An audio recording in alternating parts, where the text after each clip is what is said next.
እንደምን አመሻችሁ። እግዚአብሔር አምላካችን ወዶልንና ፈቅዶልን እንደዚህን ባለ ሁኔታ የሰበሰበን የአባቶቻችን አምላክ ለዘላለሙ የተመሰገነ ይሁን።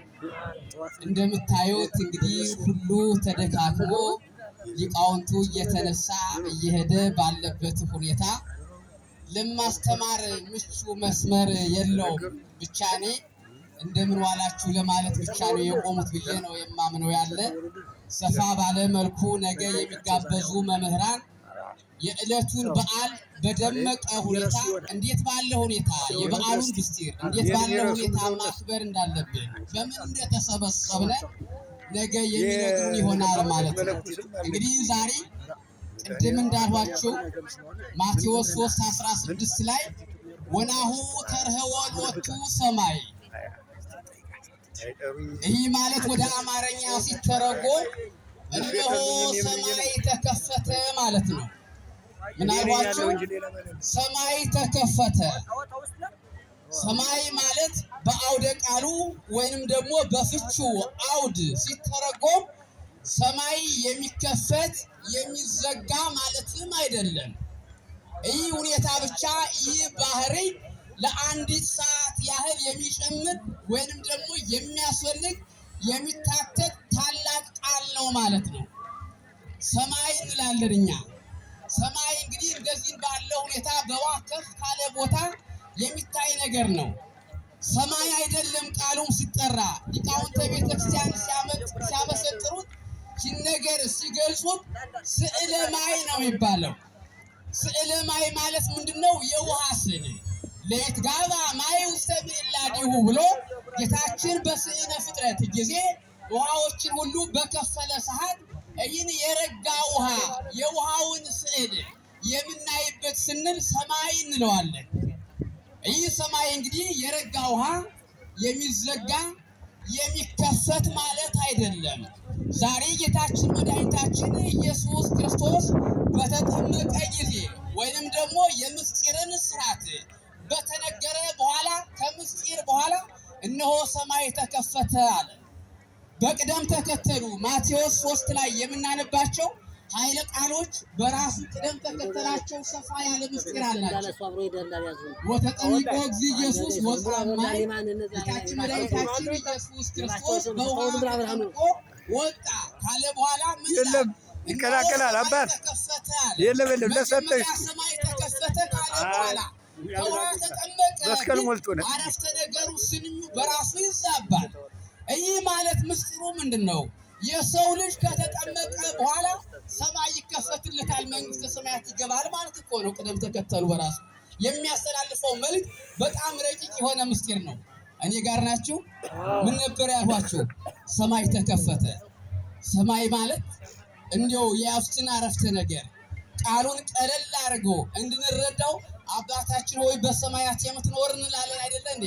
በሰማያት የምትኖር ስንል ምን ማለታችን ነው? በአረፍተ ነገር ወደ አማርኛ ሲተረጎምልን ምን ማለታችን ነው? በሰማያት የምትኖር ስንል እኮ ምን ማለታችን ነው? በከፍታ በልልና ከፍ ባለ ባህሪ የምትኖር ማለታችን እኮ ነው። እግዚአብሔር እኮ በምድርም በሰማይም ይኖራል። አንተ በሰማይ ወአንተ በምድር፣ አንተ በሰማይም በምድርም በማንኛቸውም ነገር ምኑ ነህ ይላል። ከዚያን በኋላ ግን በበለጠ ሁኔታ ምን እንላለን? በሰማያት የምትኖር እንላለን። ምን ማለታችን ነው? በከፍታ የምትኖር ማንም በማይደርስበት የምትኖር የሰው ልጅ በመመርመር ከማያገኘው ቦታ የምትኖር የባህሪ አምላክ የልዕልና አምላክ ማለታችን ነው።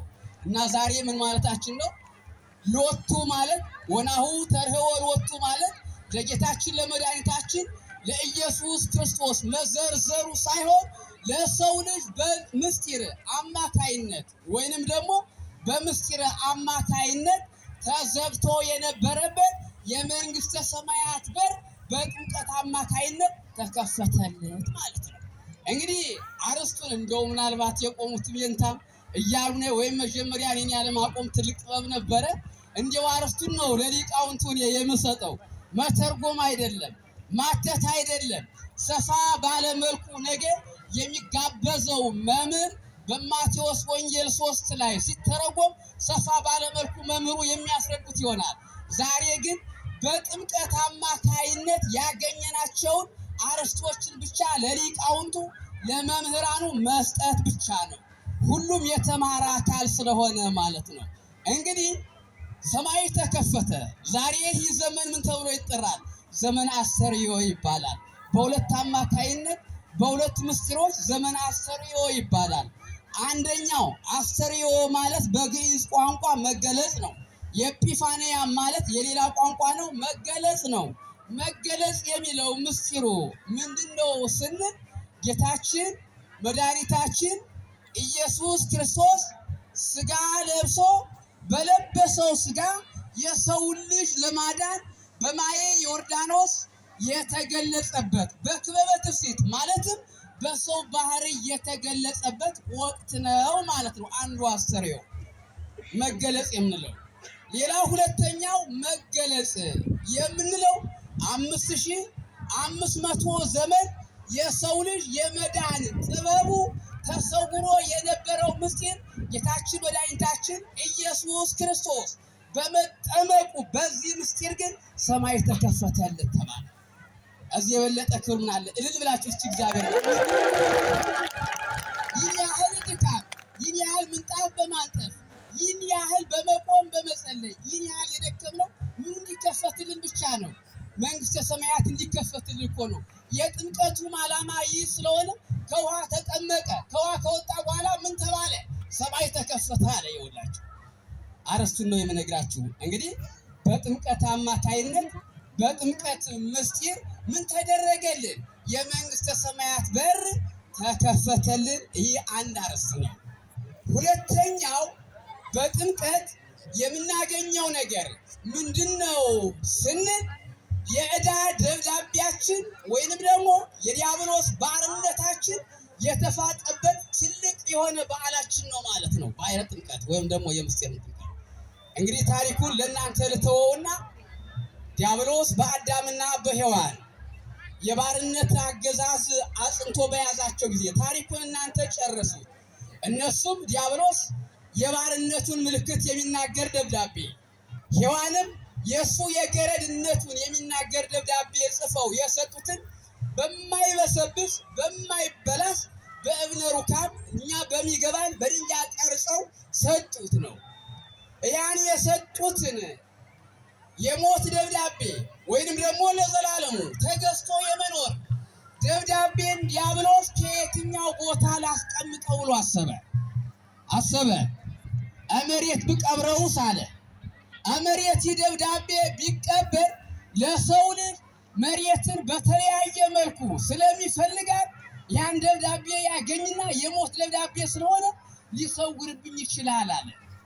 ከየትኛው ቦታ ላስቀምጠው አለ። ትልቅ የሆነውን ነገር ማስቀምጥ የምችለው የሆነ ቦታ ነገር ቢሆን ያ ቦታ ያረጃል። የሰውም ነገር ሲፈልገው ያ ደብዳቤ ይገኝና በአርነታቸው ነፃ ሊወጡ ይችላሉ። ከየትኛው ቦታ ላስቀምጠው አለ? ከባህር ላስቀምጠው አለ። ከባህርም ብቻ አይደለም መወሰን የፈለገው፣ ከባህርም ደግሞ አማሃይ የሆነ ማለትም ክረምት ከአቅም በላይ የማይሆን በጋም ደግሞ የማይጎድል ማለት ነው።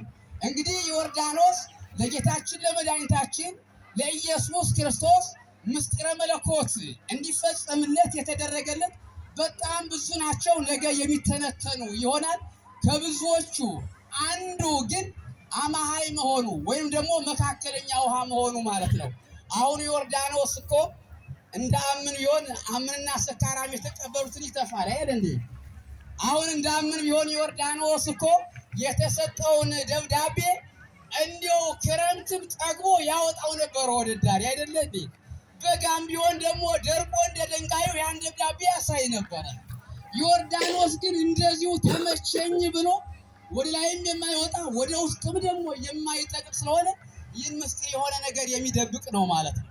ዮርዳኖስ እንግዲህ ከተመረጠበት አንዱ ይህን ደብዳቤ የተሸከመ ስለሆነ ጌታችን መድኃኒታችን ኢየሱስ ክርስቶስ ከዚህ ቦታ ላይ መጠመቅ ከቻለ የሰው ልጅ የሞት ደብዳቤ የባርነት ደብዳቤን ሊያጠፋ ይችላል ማለት ነው።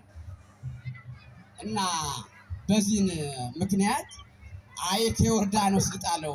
ዮርዳኖስ እንግዲህ ጠግቦ የማይተፋ ነው፣ አጦም ደግሞ የማያሳይ ነው ብሎ ያኔ ከዚያን ቦታ ጌታችን መድኃኒታችን ኢየሱስ ክርስቶስ ምስጢረ ጥበቡን አውቆ በዮርዳኖስ ተጠምቆ የዕዳ ደብዳቤያችን የተደመሰሰ በጥምቀት ነው። እልል ብላችሁ እግዚአብሔር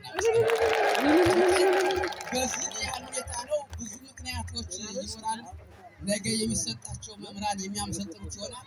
ጥምቀትን በዚህ